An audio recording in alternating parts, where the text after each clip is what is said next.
नमस्ते। हमारे साप्ताहिक कार्यक्रम अशोक वानखेड़े साहब के साथ बातचीत में आपका स्वागत है। अशोक भाई नमस्कार। ठंडक बहुत नमस्कार। पड़ रही, पहली चीज तो ये नहीं खैर ये अच्छा है क्योंकि मैं किसानों के बीच हूँ। उन्होंने कहा साहब फसल के लिए बहुत जरूरी है कि इस समय ठंडक पड़े। अशोक भाई अभी तो सारा कुछ राममय हो रहा है और अगली बार हम लोग जब इसको कर रहे होंगे तब तक राम मंदिर का और जो एक प्राण प्रतिष्ठा हमारे मोदी जी बहुत उससे करना चाह रहे हैं वो कर चुके होंगे। लेकिन ये शंकराचार्य लोगों को ऐसी क्या जरूरत आ पड़ी? वो पिछले मैंने इतने वर्ष से मैं हूं, शंकराचार्य ने कभी अपना आज तक मैंने देखा था किसी भी इशू पे वो बोलते नहीं थे। पहली बार मैं देख रहा हूं कि प्रमुखता से शंकराचार्य बिल्कुल वोकल होके इसको ये कैसे धार्मिक नहीं है, धार्मिक मतलब ये काम करना है, ऐसी क्या जरूरत आ पड़ी कि उनको इस बार साफ साफ शब्दों में अपनी बात कहनी पड़ रही है? देखिए, शंकराचार्य की जो 4 पीठ है, जो आदि शंकराचार्य की वजह से श्रृंगेरी दक्षिण में, पूर्व में यदि देखा जाए तो फिर आपको जगन्नाथपुरी में, पश्चिम में द्वारका में और उत्तर में बद्रीनाथ में। तो ये जो 4 पीठ है, ये 4 पीठ इसलिए रखे थे कि वो धर्म के सर्वोच्च स्थान पे बैठे हुए हैं और जब धर्म को लेके कोई बात होती है तो बात करते हैं। वो राजनीति में नहीं है। वो कोई उनके कुछ पीठों को जमीनों की दान नहीं होते हैं। जो पीठों के उत्तराधिकारी को लेके कोई ज्यादा बवाल नहीं होता है। उनका प्रोसेस अलग है। पढ़े लिखे होते हैं। तो मतलब अंग्रेजी, हिंदी, संस्कृत, वेद, उपनिषद को जानकार होते हैं। तो वो लोग जब तक धर्म में कोई इंटरफेयर नहीं करता तब तक वो चुप रहते हैं। उन्होंने इलाहाबाद हाईकोर्ट ने जब जोशी मठ के आचार्य को बुलाया था, शंकराचार्य को, वो गए और उन्होंने जो तथ्य सामने रखे तो इलाहाबाद हाईकोर्ट के निर्णय में वो टिप्पणी है कि शंकराचार्य को धन्यवाद देता है न्यायपालिका, क्योंकि उन्होंने बहुत सारी चीजों पे लाइट डाला। तो जब जहां जहां धर्म की बात आती है वो आते हैं, वो राजनीति नहीं करते, वो व्यापार नहीं करते। तो हमारे यहाँ जितने भी संत जो फेमस है, जो टेलीविजन पे बाइट देते हैं, वो सब धंधेबाज 90% है। यदि मैं कहूं, लाला रामदेव देखिए, वो योगा से लेके प्रोडक्ट पे आ गए। आसाराम बापू प्रोडक्ट बेचते हैं। ये सारे लोग मार्केटिंग के लोग हैं। ये आने जाने के पैसे लेते हैं, इनके इवेंट्स होते हैं, इनके आश्रम में जाने पे पैसे लगते हैं। शंकराचार्य का ऐसा नहीं है।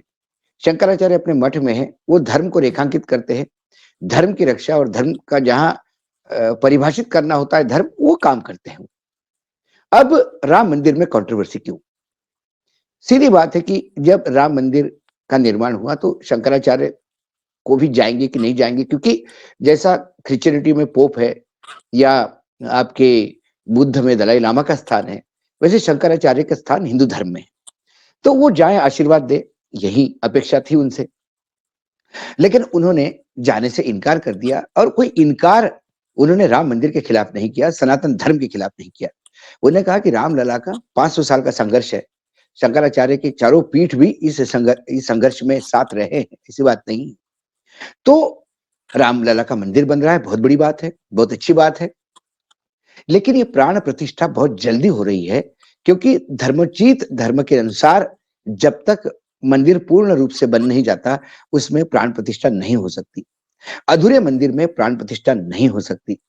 मंदिर के गुंबज पे कलश लगता है, ध्वजा लगती है, धर्म ध्वजा, उसका पूजन होता है। ये विधि है, वो धार्मिक विधि है।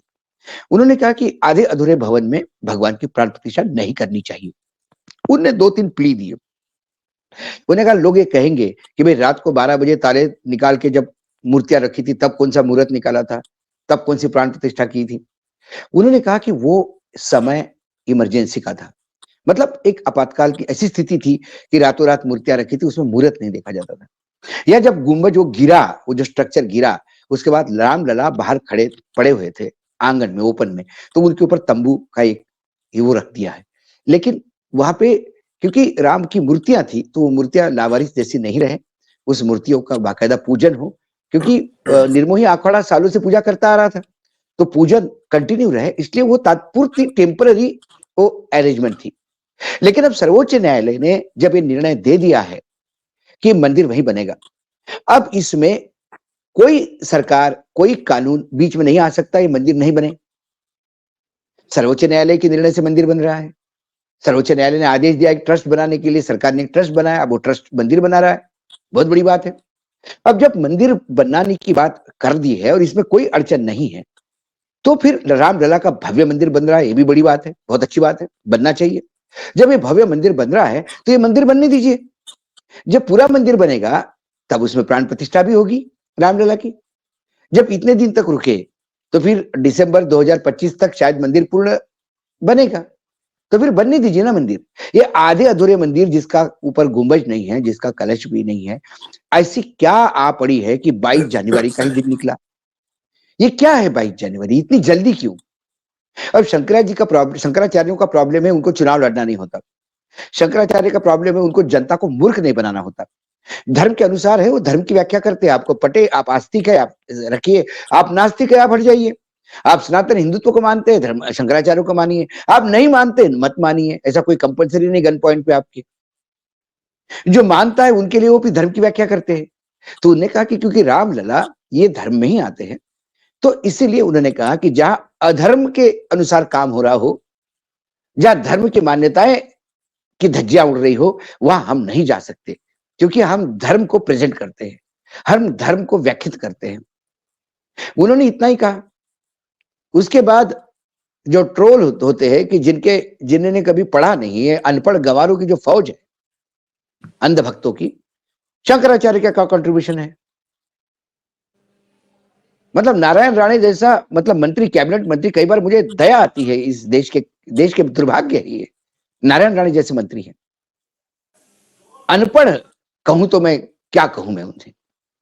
उन्होंने कहा कि राम जी का जितना हिंदू धर्म में कंट्रीब्यूशन है उतना शंकराचार्य का है क्या? अरे भाई, जब राम जी थे तब कौन से धर्म थे? एक ही तो धर्म था, धर्म था। तब कौन सा मुसलमान, ईसाई, बुद्ध कौन था? कब? क्योंकि इन्होंने कभी रामायण पढ़ी नहीं। वहां जाति व्यवस्था थी और उस जातीय व्यवस्था में जो राम की कहानी है वो रामायण, वो सब जानते हैं, कोई दोहराने वाली बात नहीं है। तो बोले राम जी का कंट्रीब्यूशन, अरे राम जी का कंट्रीब्यूशन नहीं, राम स्वयं ही धर्म है। उस धर्म को व्याख्यात कौन करेगा?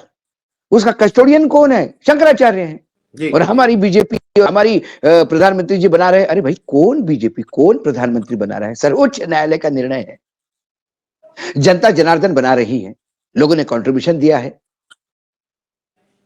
तो वहां पे सिर्फ मंदिर शास्त्रोक्त पद्धति से नहीं बन रहा है, ये एक इशू था और सारे चारों शंकराचार्य इस पे आके।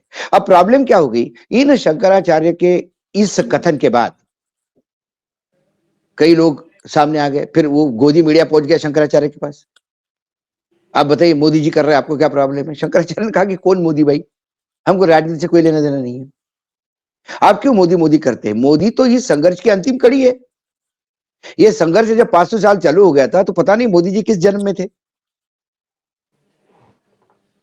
तो कुल मिलाकर जब ये धर्म का प्रॉब्लम आ गया तो एक और इशू आ गया। जो यजमान है, मुख्य यजमान, जो यजमान प्राण प्रतिष्ठा करेंगे, उसे 7 दिन का अलग अलग अनुष्ठान होता है, फिर उसके बाद 60 घंटे बैठ के उसको मंत्रोपचार सुनने पड़ते हैं। प्रधानमंत्री जी के पास इतना समय है क्या? तो प्रधानमंत्री जी ने कहा कि भाई मैं अनुष्ठान तो करूंगा लेकिन अपना काम भी करता रहूंगा।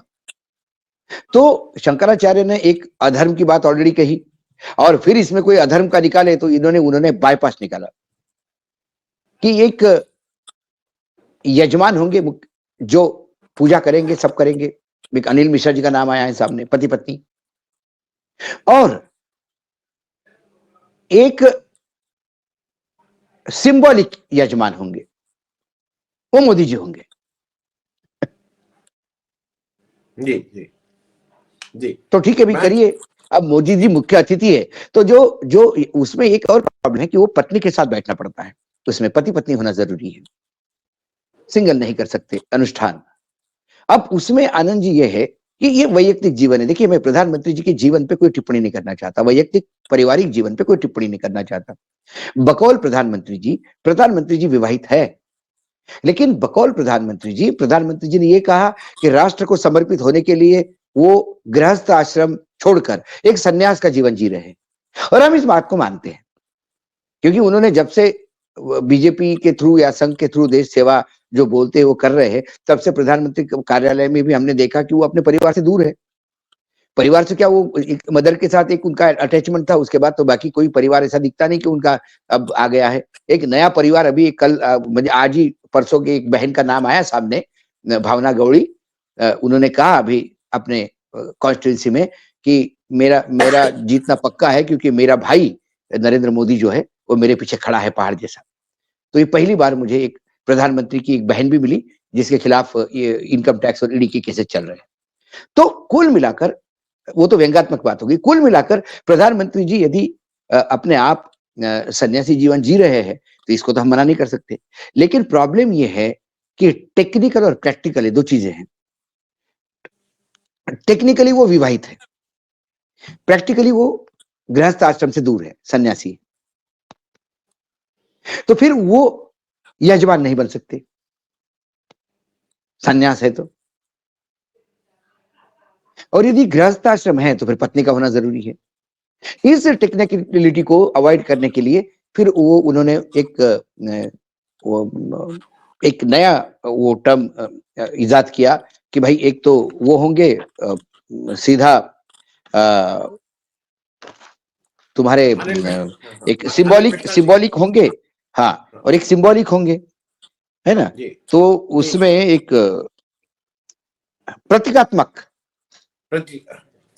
प्रतीकात्मक यजमान मोदी जी होंगे। लेकिन मोदी जी धर्म को मानते हैं, सनातन धर्म को मानते हैं, तो मोदी जी ने 10 दिन पहले शुरू किया था कि मैं अनुष्ठान कर रहा हूं।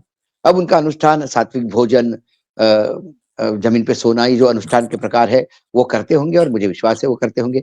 लेकिन इस कंट्रोवर्सी में कहीं ना कहीं एक आम आदमी के जहन में सवाल है, रामलला 22 जनवरी को ही क्यों आएंगे? रामलला तो वहां विराजमान होना ही है, मंदिर तो बनना ही है भैया। तो आपने जिस दिन कोर्ट का निर्णय दिया उसी दिन क्यों नहीं मूर्ति की प्रतिष्ठापना की? मूर्तियां तो थी, मूर्तियां रखने से तो बवाल हुआ था, राम की मूर्ति तो थी। तो जो मूर्ति थी उसी को प्राण प्रतिष्ठित करते उसी दिन, और मंदिर बनता रहता। ये 22 जनवरी क्यों? क्योंकि एक इवेंट है 22 जनवरी। ये इवेंट 2024 तक खींचना है, चुनाव तक खींचना है। 22 जनवरी, 26 जनवरी, 1 तारीख का बजट, उसमें घोषणाएं, ये लगातार चलता जाएगा। और एक तरफ संगठन और संघ इस रामलला की प्राण प्रतिष्ठा को एक ऐसा 3-4 महीने का इवेंट बनाएंगे कि आने वाले चुनाव में कहीं ना कहीं राम जी को ही महिमा मंडित करते रहेंगे, और ये बताएंगे कि ये राम का क्रेडिट हम ले रहे हैं। देखिए, जनता जानती है कि राम भाई प्रधानमंत्री को मैं मानता, यदि पहले 2014 में जीत के आते, संयुक्त बैठक लेते लोकसभा राज्यसभा की, और एक अध्यादेश पारित करते, एक कानून पारित करते, देखते हम राम को कौन अपोज करते हाउस में, और रामलला का मंदिर बन जाता है। आप सर्वोच्च न्यायालय का इंतजार करते रहे। आपको जब इलेक्शन कमिश्नर अपना नियुक्त करना होता है तो तुरंत इलेक्शन मतलब सर्वोच्च न्यायालय के निर्णय के बाद आप कानून बनाते हैं। जब आप किसानों की खेती कारपोरेट सेक्टर को दान देनी होती है तो आप तुरंत 3 किसान कानून आधे घंटे के चर्चा पे लाते हैं। जब सीआरपीसी आपने पास किया तो सारा विपक्ष बाहर निकाल के पास कर दिया, तो रामलला का एक कानून भी बन जाता है उसी टाइम में। 370 का आपने किया, उसी समय रामलला का भी कानून कर देते और बना देते तो हम पूरा क्रेडिट जाता भाजपा को कि भाजपा ने किया। भाजपा ने राम को हमेशा पॉलिटिकली कैश किया। मुझे एक शंकराचार्य का वक्तव्य बहुत बढ़िया लगा। उन्होंने कहा कि 2 टाइप का हिंदुत्व है देश में, एक है सनातनी हिंदुत्व जिसको हम रिप्रेजेंट करते हैं, और एक है पॉलिटिकल हिंदुत्व जिसे भाजपा और संघ प्रेजेंट करती है। अभी जो पॉलिटिकल हिंदुत्व है, जो राजकीय हिंदुत्व है, इसमें परंपराएं, विधियां, इसी कोई जगह नहीं है। वो टाइमिंग का खेल है उसमें। चुनाव आए मंदिर बनाओ, ये हो गया उसको निकालो, बजरंग बली को याद करो बटन दबाने के लिए।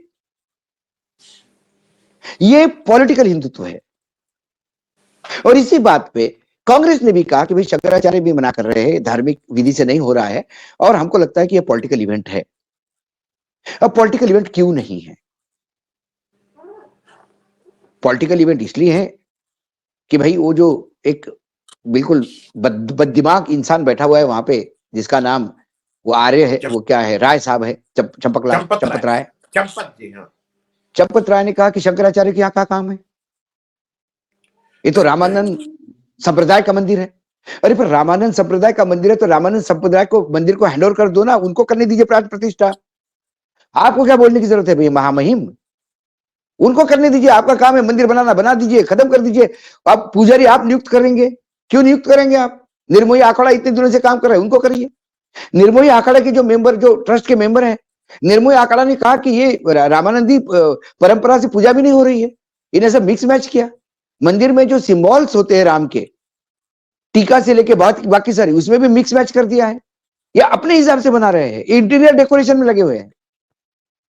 हम परंपराओं की वाहक है, धार्मिक परंपराओं के वाहक है।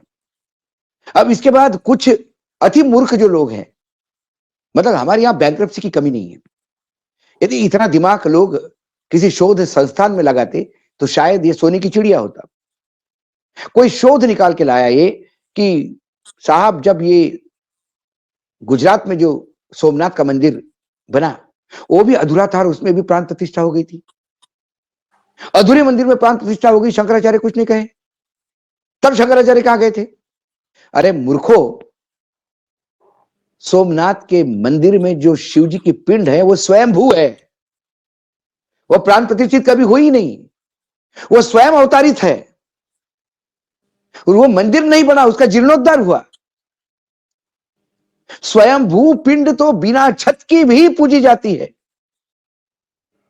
उसमें क्या 3 पत्थरों की पिंड बनाई थी अलग अलग कलाकारों ने, और फिर उसके बाद तय हुआ इसमें से अच्छी पिंड कौन सी है वो रखी जाए?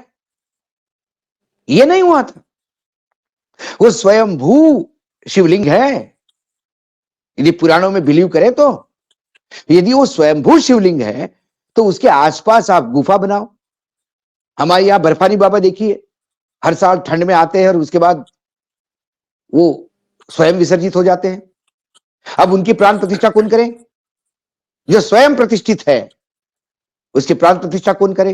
तो इनको यह पता नहीं शिवलिंग स्वयंभू है था, वह प्राण प्रतिष्ठा नहीं हुई थी, वह टूटे हुए मंदिर को जीर्णोद्धार किया गया था, तो वहां प्राण प्रतिष्ठा नहीं होती, फिर से प्रतिष्ठित। यदि राम की मूर्ति पहले से ही स्वयंभू होती, जमीन से निकली हुई राम की मूर्ति, तो वो प्रतिष्ठित है, वहां तो पूजा होती है, चाहे उसके ऊपर पेड़ हो, गुफा हो, वो पूजा होती है उसकी। और उसके बाद आपको अच्छा मंदिर बनाना है तो बना लीजिए। मैं आपको दक्षिण भारत का एक उदाहरण बताता हूं। एक नरसिम्हा का मंदिर है बहुत बड़ा, और वो 70 किलोमीटर दूर है हैदराबाद से।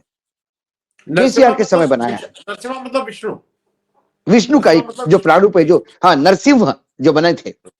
अब जब मैं उस मंदिर में गया आनंद जी, तो मुझे शॉक्ड, एक गुफा में, गुफा के अंदरूनी दीवार पे नरसिम्हा उकरे हुए हैं, उनकी पूजा होती है। तो मैंने पूछा ये क्या है? उन्होंने कहा कि इस गुफा में ये स्वयंभू अवतरित नरसिम्हा है और इसकी पूजा सालों से होती रहती, सैकड़ों सालों से। लेकिन पहाड़ों में दुर्गम रास्ता था, जाना नहीं होता था, वहां रहते व्यवस्था नहीं थी कुछ। तो फिर केसीआर के गवर्नमेंट ने वहां एक बहुत भव्य मंदिर बनाया, जैसा रामलला का बन रहा है। और उस भव्य मंदिर में उन्होंने उस गुफा को गर्भगृह में लिया, गुफा को वैसा ही गर्भगृह में रखते हुए पूरा मंदिर आजू बाजू बनाया। अब वहां प्राण प्रतिष्ठा कहां से होगी? वो तो ऑलरेडी वहां थे भगवान, उस भगवान के ऊपर उन्होंने एक बाकी लोगों की व्यवस्था की है, और बहुत बेहतरीन है। यदि आप देखोगे तो ताज्जुब लग जाएगा, क्या मंदिर बनाया है। जी। ऐसे ही वहां का था। लेकिन अब लोग, शंकराचार्य ने वहां कुछ नहीं बोला। अरे शंकराचार्य को तो अक्ल है, तुम्हें है क्या? कुछ भी उंगली उठाते हो। और ऐसे बड़े बड़े पत्रकार, बड़े बड़े चैनलों के यूं बाल को झटका देते हुए बात करेंगे, तब शंकराचार्य कहां थे? आज किसी शंकराचार्य की आवाज उठी, अरे भैया मंदिर कौन सा, किसकी बात कर रहे हैं? मैं अशोक जी एक और प्रश्न ले लूं। मेरे हिसाब से जो मैं देख रहा हूं, शायद शंकराचार्य के लिए भी पानी नाक से ऊपर चला गया था, नहीं तो वो आज तक नहीं बोले, आज तक नहीं बोले हैं। मैंने नहीं सुना मैंने है वही तो पहचान। कहा। पानी नाक से ऊपर चला गया। तो क्या मैं हाँ, मैं अब एक पॉलिटिकल बात भी कर लूं थोड़ी, क्योंकि आपसे जरा पॉलिटिकल चीज भी समझ में आती है। इंडिया गठबंधन की वर्चुअल बैठक हुई जिसमें प्रमुख 12 लोग थे। 2-3 लोग उसमें एब्सेंट किए, वो जानबूझ के एब्सेंट किए, कैसे किए जो भी था। अ, और वहां पे नीतीश कुमार जी को संयोजक बनाने की पूरी पेशकश हुई, लेकिन जैसा बताया गया कि वहां पे ममता बनर्जी जी का उसके बारे में रिजर्वेशन, और उन्होंने मतलब उनका ऑब्जेक्शन था कि ये ना बने। और नीतीश जी का यह कहना था कि अगर सर्वसम्मति से नहीं है तो फिर मैं संयोजक के पद पे रहने का कोई मतलब नहीं है। और मुझे लगता है नीतीश जी ने बिल्कुल ठीक स्टेप लिया कि अगर आप सर्वसम्मति से नहीं है, आपको इस गठबंधन को करना है। मेरे 2 प्रश्न छोटे छोटे। एक तो यह है कि खड़गे जी बन गए हैं अध्यक्ष, अब मुझे नहीं लगता है कि कोई संयोजक बनेगा। दूसरा, ये भी नियति है कि ममता जी को इसमें लाने वाले केजरीवाल, अखिलेश यादव जो मुंह फुलाए कहीं और बैठे हुए थे, ये नीतीश जी, और आज यही लोग इनके अगेंस्ट खड़े होके कहेंगे ये नहीं बनेंगे। मैं थोड़ा नहीं, इस पूरे घटनाक्रम पे एक मुझे आपको लगता है आनंद जी इस पे थोड़ा सा जो चर्चाएं बाहर आती है, देखिए गोदी मीडिया जो है, मीडिया का बहुत बड़ा लार्ज सेक्शन जो लगातार इंडिया गठबंधन को तोड़ने पे लगा हुआ है। मैंने कहा ना कि मैंने एक बात कही थी कि कहीं पान खा के नीतीश कुमार चलती गाड़ी में से थूक दे और सामने राहुल गांधी का पोस्टर हो तो ब्रेकिंग न्यूज हो जाती है कि राहुल गांधी के पोस्टर की तरफ देख के नीतीश ने थूक दिया, नीतीश इंडिया गठबंधन के बाहर। मतलब ये खबरें चलने लगेगी, इतना छिछोरापन आया है गोदी मीडिया में। सवाल सीधा है कि ममता बनर्जी को एक दिन के नोटिस पे बुलाया गया था, प्रधानमंत्री मुख्यमंत्री है, हाई प्रोफाइल स्टेट है, टारगेट पे है लगातार, आप देख ही रहे हैं केंद्र की एजेंसियों के। तो उसके व्यस्तता में उन्होंने कहा कि इस बार मतलब इतने शॉर्ट टाइम पे हम नहीं आ पाएंगे, अगली बार आएंगे। दूसरी बात, ममता बनर्जी ने बहुत पहले रिजर्वेशंस रखे थे कि भाई कोई कन्वीनर नहीं होना चाहिए, ये होना नहीं चाहिए, लेकिन ये लगातार बदलते रहते हैं। देखिए कांग्रेस जब मध्य प्रदेश में चुनाव हो रहे थे तब अखिलेश के जो तेवर थे कांग्रेस के लिए, क्योंकि अखिलेश की पार्टी चुनाव लड़ रही थी, तो वहां वो कांग्रेस के खिलाफ भी तेवर अपनाएंगे, बीजेपी के खिलाफ भी तेवर अपनाएंगे।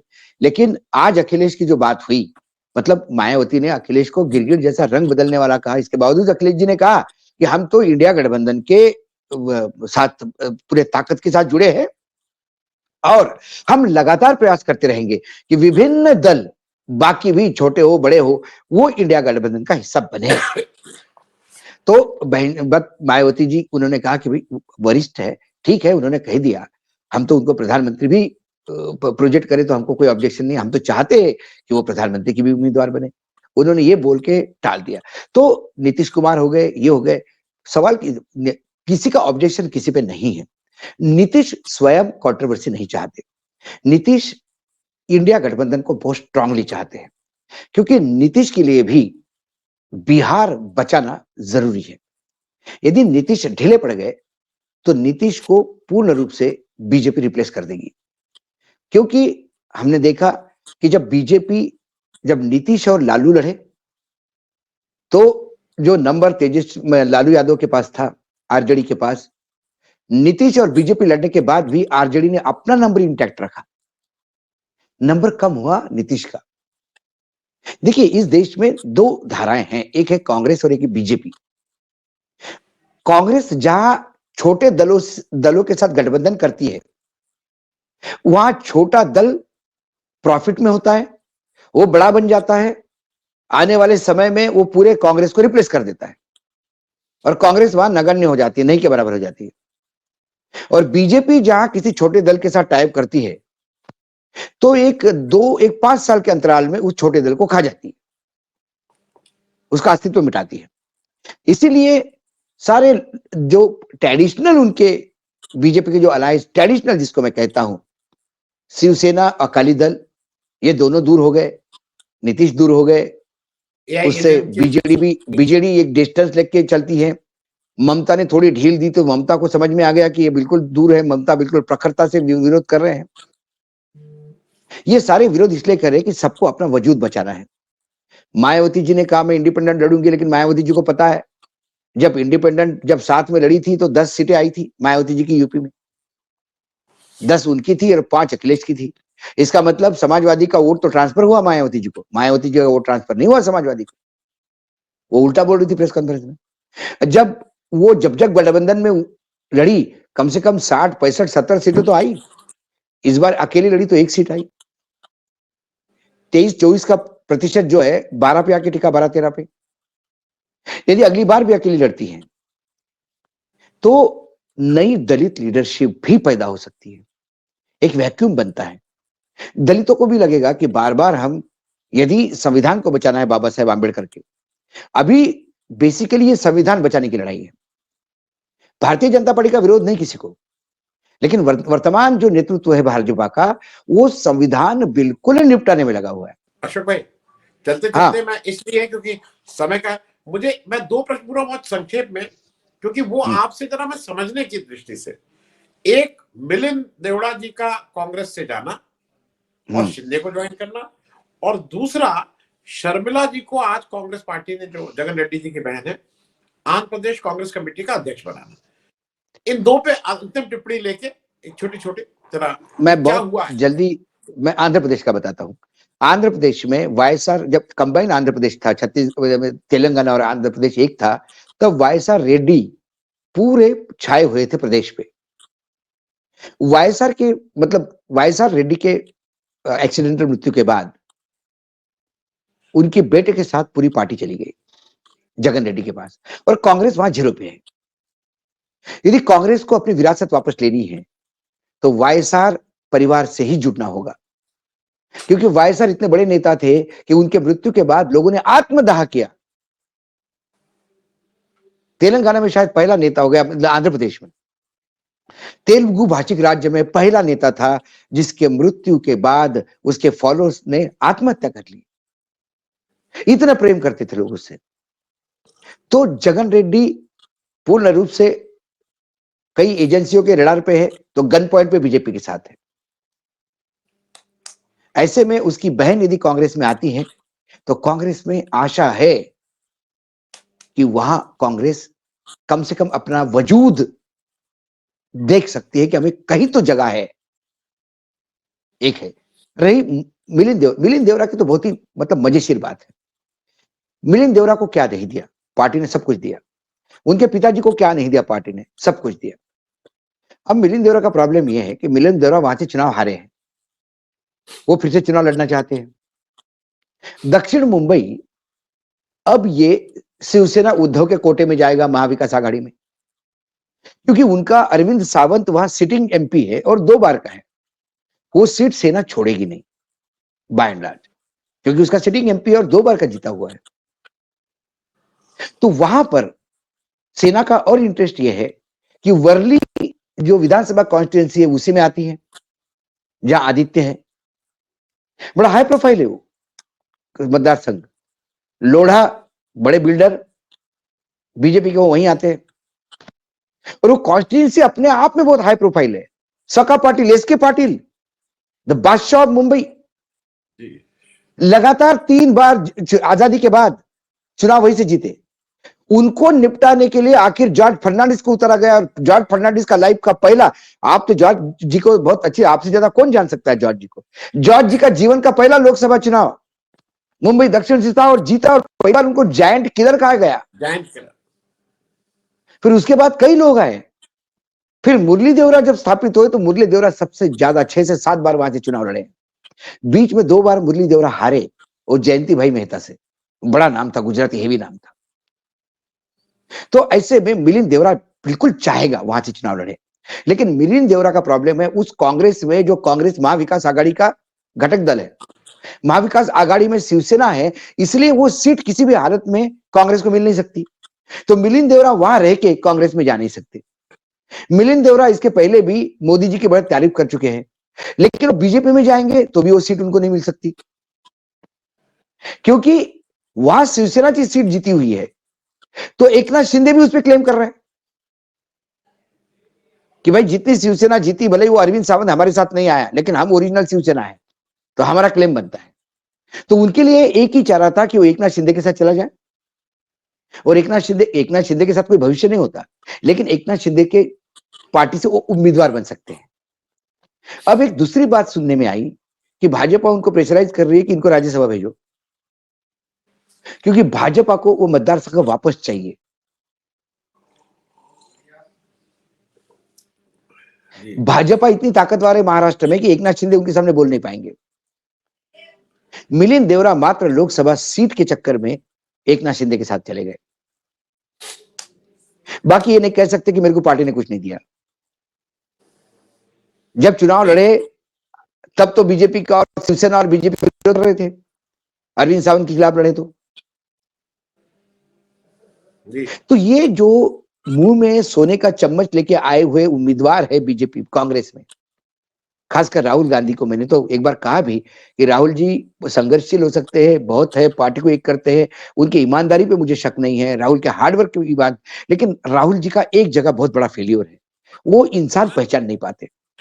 उन्हें जिन जिन को इकट्ठा किया सब गद्दार निकले, सब उनको छोड़ के चले गए, मतलब उनके पॉइंट ऑफ व्यू से गद्दार निकले। अब उनको लगा होगा, हमने देखिए सारी युवा ब्रिगेड देखिए राहुल गांधी की, कौन है साथ में, सब छोड़ के चले गए, आपके उत्तर प्रदेश वाले छोड़ के चले गए, मंत्री है अभी, और सबको मंत्री उधर बनाया, नहीं सबको मंत्री बनाया, क्या क्या नहीं मंत्री किया। बनाया, क्या नहीं, सचिन पायलट को क्या नहीं किया।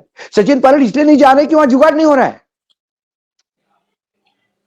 सचिन पायलट वहां जा नहीं रहे क्योंकि जुगाड़ नहीं हो रहा है कुछ। जी चले तो गए थे, थोड़ी सीटें मिल जाती, साथ में साथ विधायक हो जाते तो अभी तक तो वो बीजेपी में स्थापित हो जाते।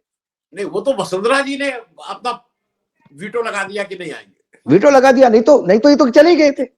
तो राहुल जी को ये देखना होगा कि उनको अपना सिलेक्शन, ह्यूमन रिसोर्स उनको ठीक से करना होगा। अभी भी जो राहुल जी के पास है वो दक्षिण भारतीय एक बैकवर्ड लॉबी राज कर रही है, वही के राजू है, वही अलंकार है, वही बैजू और वही ये लोग या तो उनको फीडबैक पहुंचने नहीं देते। मैं राहुल जी का नागपुर का भाषण बहुत बेहतरीन था, उन्होंने कहा कि भाई मोदी जी राजा है, उनके पास कोई मिल नहीं जा नहीं सकता। सवाल है कि जब राहुल जी पंक्चर वाले के पास जाते तो यूं मिलने चले जाते हैं, लेकिन क्या किसी पंक्चर वाले की औकात है कि राहुल जी से मिलकर दिखाए? अरे ये सारे जो बाहर बैठे हुए हैं दलाल लोग, ये तो राहुल जी तक किसी को जाने नहीं देते। ये सबसे बड़ा संघर्ष है,